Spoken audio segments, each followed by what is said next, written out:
Halo, assalamualaikum warahmatullahi wabarakatuh. Selamat datang di channel Bangku Kuliah. Bagi Anda yang baru pertama kali datang dan menemukan channel ini, saya ucapkan selamat datang. Silahkan bergabung, Anda subscribe dan aktifkan lonceng notifikasinya supaya Anda tidak ketinggalan video-video terbaru dari Bangku Kuliah. Oke, pada video kali ini sebagai pengantar kuliah dari terminologi asuransi, kita akan membahas satu istilah yang terkait dengan polis asuransi. Oke, jadi silakan Anda ikuti videonya sampai selesai, ditonton. Kalau Anda tidak mengerti, diulangi lagi, ditonton, sehingga nanti Anda bisa memahaminya dengan baik.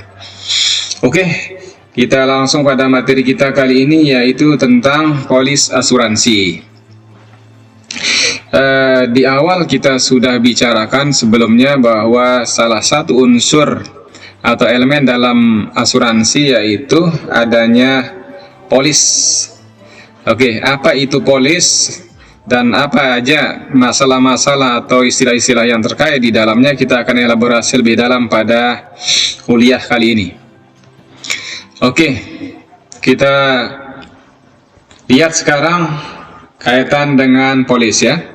Jadi polis itu adalah dokumen yang merumuskan objek yang ditanggung, masa pertanggungan, dan besarnya pertanggungan yang akan dibebankan kepada pihak asuransi maupun kepada pihak tertanggung. Nah, substansinya adalah terkait dengan penerapan dan pertanggungan produk asuransi yang berlaku.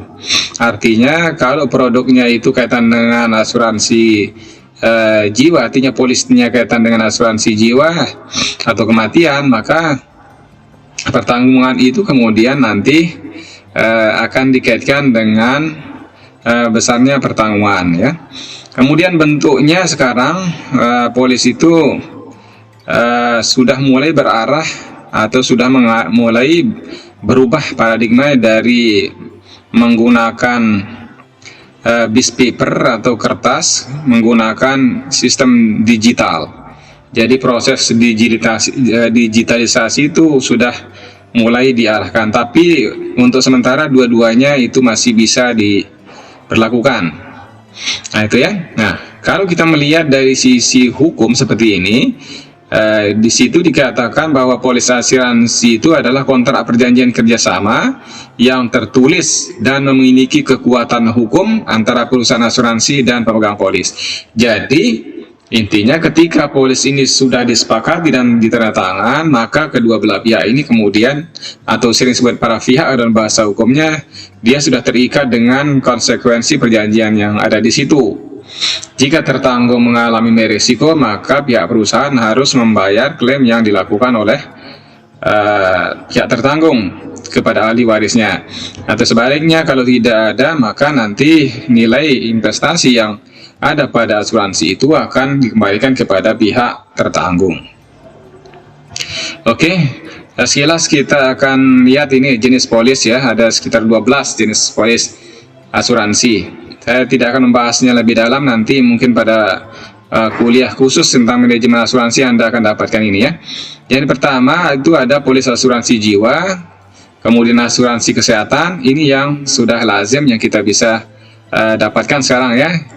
Sudah mulai sekarang mengarah perkembangannya kepada polis properti. Jadi artinya untuk kebakaran, ini biasanya kaitan dengan jaminan untuk properti. Kemudian asuransi kendaraan juga sekarang sudah ada, termasuk juga kalau Anda naik pesawat itu ada asuransi perjalanan, itu sudah ada ya, seperti itu. Bahkan ini ada polis PIM, itu kaitan dengan asuransi pergudangan. Nah ini biasanya kalau para pengusaha sekarang dia gudangnya juga diasuransikan, nah, seperti itu ya. Oke. Kemudian kita lihat sekarang struktur yang ada pada polis. Jadi secara garis besar ada 3. Pertama itu ada summary-nya, yaitu ringkasan dari polis. Kemudian yang kedua ada ketentuan umum dan ketentuan khusus. Lantas yang ketiga adalah surat permintaan asuransi. Nah, ini yang ada pada struktur polis. Nah, surat permintaan ini adalah dari pihak tertanggung atau nasabah, sedangkan ketentuan umum dan ketentuan dan ringkasan polis itu adalah diatur oleh pihak perusahaan. Apa isi polis itu? Secara garis besar ada 7 di situ. Pertama itu hak untuk free load variant, ya. Nanti kita akan jelaskan apa ini, ya, satu persatu. Kemudian yang kedua, di dalamnya ada data pribadi, lalu ada manfaat asuransi, ada pengecualian, lalu ada masa tunggu, ada masa pertanggungan, dan ada premi. Nah, ini isi dari polis itu. Oke, sekarang kita masuk ke istilah polis, ya. Pertama kita lihat dari polis itu sendiri. Jadi perjanjian yang dilakukan pihak pemegang polis dengan perusahaan asuransi itu polis namanya. Ya. Kemudian berikutnya itu pemegang polis. Pemegang polis ini tentu adalah nasabah, yaitu orang yang terikat dengan perjanjian yang dibuat dengan perusahaan asuransi dan bertanggung jawab atas segala kewajiban terhadap perusahaan. Jadi begitu sudah ditandatangani polis itu, maka dia sudah terikat kedua belah pihak, ya. Jadi pihak pemegang polis akan membayar preminya, kemudian pihak perusahaan jika terjadi risiko akan membayar klaimnya, seperti itu. Jadi itu bentuk jadi pertanggungjawabannya. Kemudian berikutnya polis asuransi itu apa? Yaitu kesepakatan pemegang polis dan perusahaan asuransi untuk melakukan kewajiban seperti yang sudah disetujui kedua belah pihak. Oke. Lalu istilah yang lain itu ada payer. Ini juga kita sudah bahas. Jadi payer itu orang yang membayar, ya. Itu ringkasnya. Kemudian ada namanya occupational risk atau hazard, yaitu resiko dari pekerjaan pemegang polis. Ini sangat terkait sekali, ya. Kemarin juga kita sudah bahas, kalau semakin besar sebuah risiko, maka semakin besar juga yang harus dibayarkan oleh pihak nasabah kepada pihak perusahaan, seperti itu. Lalu kemudian ada istilah minor, yaitu pemegang polis yang masih berusia di bawah 21 tahun. Ini artinya risiko kecil. Oke. Lalu berikutnya ada klausul. Klausul itu adalah pasal-pasal yang terdapat dalam perjanjian polis yang harus dipatuhi pemegang polis dan perusahaan asuransi. Jadi banyak pasal-pasal yang ada di dalam polis, ya, karena ini perjanjian, jadi ada ketentuan pasal-pasalnya. Nah, isinya akan seperti yang sudah disampaikan tadi, ada 7, ya. Kemudian berikutnya adalah ilustrasi polis, yaitu proyeksi dari manfaat asuransi yang diterima pemegang polis. Artinya apa? Jadi skema kalau terjadi risiko. Jadi itu sudah bisa digambarkan di situ, ya. Misalkan kalau terjadi risiko sesuai dengan yang ada pada polis, misalkan nilai pertanggungannya kepada pihak nasabah itu misalkan 100 juta. Jadi ketika terjadi risiko, maka tentu itu bisa diklaim sesuai dengan substansi atau klausul yang ada pada polis. Kemudian berikutnya yang kita lihat ada namanya grace period, yaitu istilah yang digunakan untuk menyebutkan masa tenggang yang diberikan kepada pemegang polis selama 30 hari sejak jatuh tempo tanggal pembayaran. Artinya, jadi di polis ini juga ditentukan ada masa tenggang. Masa tenggang itu ya ibarat kita punya kartu, kira-kira masa persiapan untuk kemudian kartu kita akan mati, atau kalau dalam hal ini adalah polisnya akan lapse begitu. Jadi itu diberikan kesempatan kepada pihak nasabah, yaitu sekitar 30 hari, ya, sejak jatuh tempo tanggal pembayaran. Misalkan tanggal pembayarannya itu pada tanggal 10, ya, misalkan seperti itu, maka dia punya masa tenggang jadi tanggal 10 pada bulan yang akan datang, seperti itu. Nah, jika sudah lebih itu, maka itu sudah masuk namanya grace period, ya. Berikutnya, ya, namanya free look period. Jadi free look period itu pemegang polis mendapatkan waktu 14 hari untuk memutuskan kerjasama atau membatalkan polis karena tidak setuju dengan syarat dan ketentuan dalam polis. Jadi pihak nasabah diberikan kesempatan untuk berpikir, untuk mempelajari, kemudian menimbang-menimbang isi dari pasal yang ada pada polis. Artinya klausul-klausul di polis itu dipelajari oleh pihak nasabah.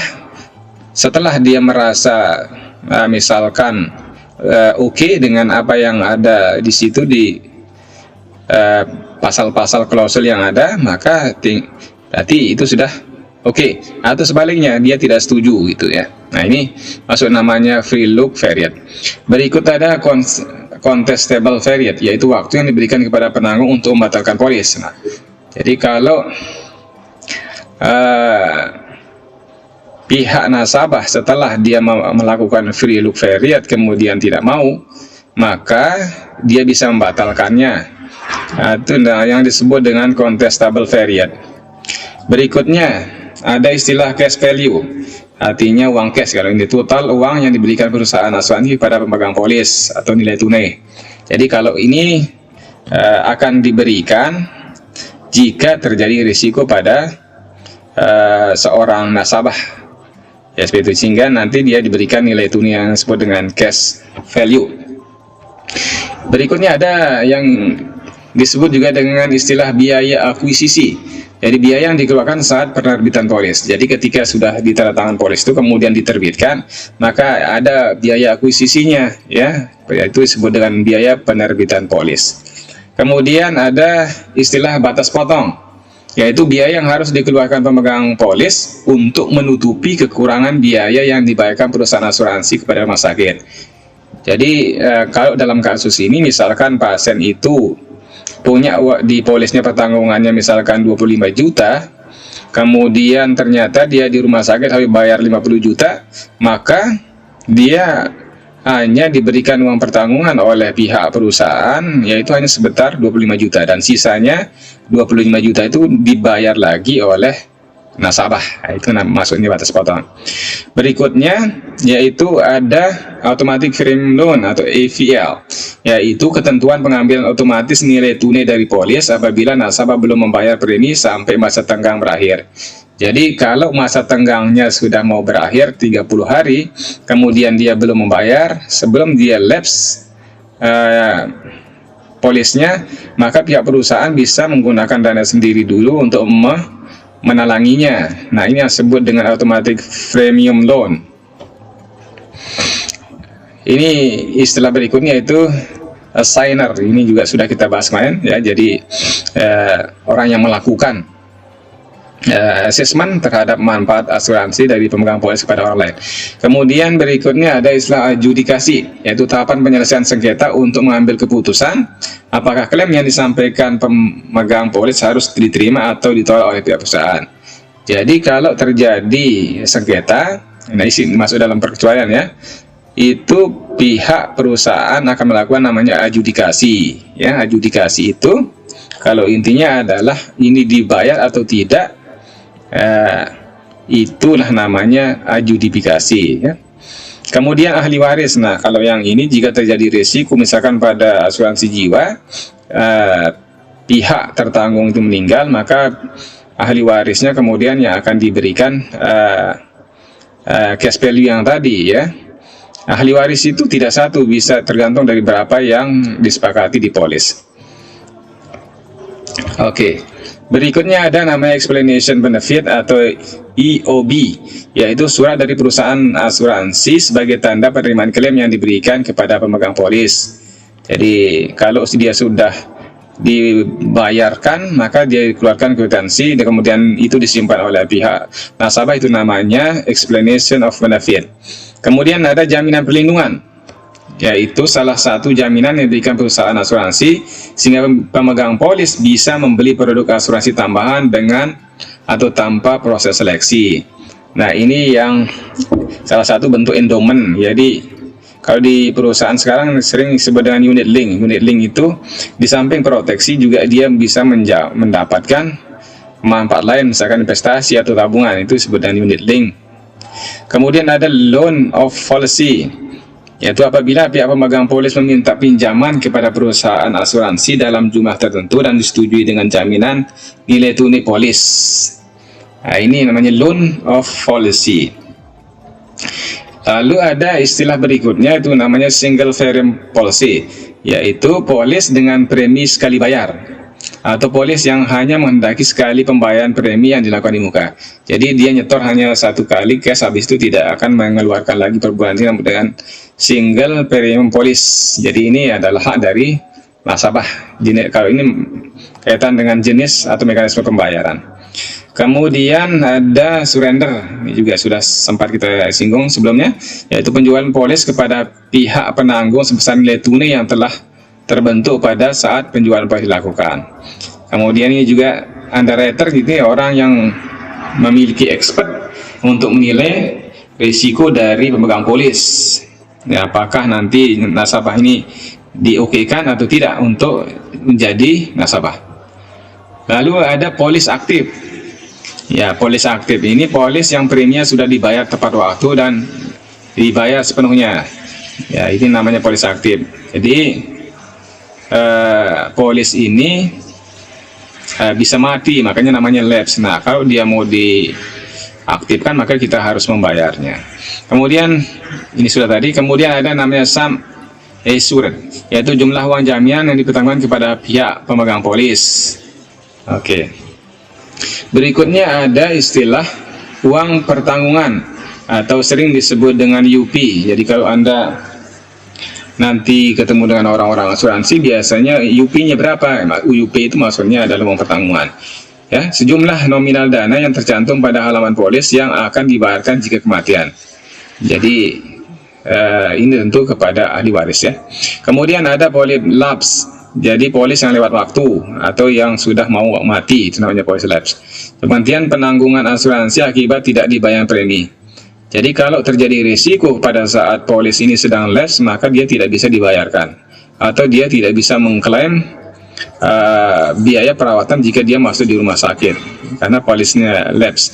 Hanya polis yang aktif saja yang bisa kemudian diklaim. Oke, sekarang kita lihat ciri-ciri kontrak asuransi ya, seperti apa modelnya. Yang pertama namanya aleatory. Nah, kalau yang ini karena nilai yang diserahkan masing-masing pihak tidak sama besarnya, makanya dia diatur. Dengan menerima premi kecil, penanggung mungkin membayar klaim yang besar atau sebaliknya jika tidak ada loss. Oke. Yang kedua ada namanya kondisional. Jadi penanggung hanya mengganti kerugian jika memenuhi ketentuan dalam polis. Ini ciri kontraknya. Unilateral. Hanya penanggung yang berjanji. Uni itu artinya satu ya. Jadi hanya penanggunglah yang berjanji sesudah tertanggung membayar premi dan polis telah berlaku, maka tertanggung tidak berjanji sesuatu. Nah, biasanya itu kelemahannya biasanya kalau kita melakukan ini. Jadi kita harus mengikuti apa konsideran yang diusulkan sama pihak perusahaan. Tapi kalau kita membatalkannya maka dia tidak berlaku. Tapi kalau sudah ditandatangan maka dia berlaku. Kemudian personal, itu ciri-cirinya. Yang diasuransikan itu adalah kerugian terhadap orang, bukan kerugian harta itu sendiri. Misalkan ya, saya asuransikan mobil yang sebenarnya adalah kerugian keuangan jika terjadi risiko pada mobil. Artinya apa? Kalau terjadi mobil itu rusak, maka kerugian dari kerusakan itulah yang akan diganti. Berikut ada namanya adhesi. Jadi adhesi itu kontrak tidak dirumuskan dalam proses tawar-menawar kedua belah pihak, melainkan diciptakan sendiri oleh pihak perusahaan dan nasabah cukup menolak atau tidak. Jadi tadi yang kan ya, ketika masa pre-look itu. Jadi inilah dia ya. Jadi pihak perusahaan menyodorkan klausul-klausul di dalam perjanjian, kemudian disetujui apa tidak oleh pihak nasabah. Itu urusannya dia ya. Lalu kepercayaan penuh, yaitu penanggung bergantung penuh pada informasi yang diberikan tertanggung karena berbeda dengan kontrak-kontrak lainnya. Oke, itu untuk pengantar kuliah kita pada sesi ini. Kalau ada yang kurang jelas silahkan Anda komen ya. Sekali lagi silahkan Anda komen di channel supaya nanti kita bisa berikan respon dan bisa lebih jauh. Silahkan Anda tonton ulang video ini ya sampai Anda paham seperti itu. Sampai jumpa di kuliah berikutnya. Salam sukses dari bangku kuliah. Sampai bertemu pada video selanjutnya. Wassalamualaikum warahmatullahi wabarakatuh.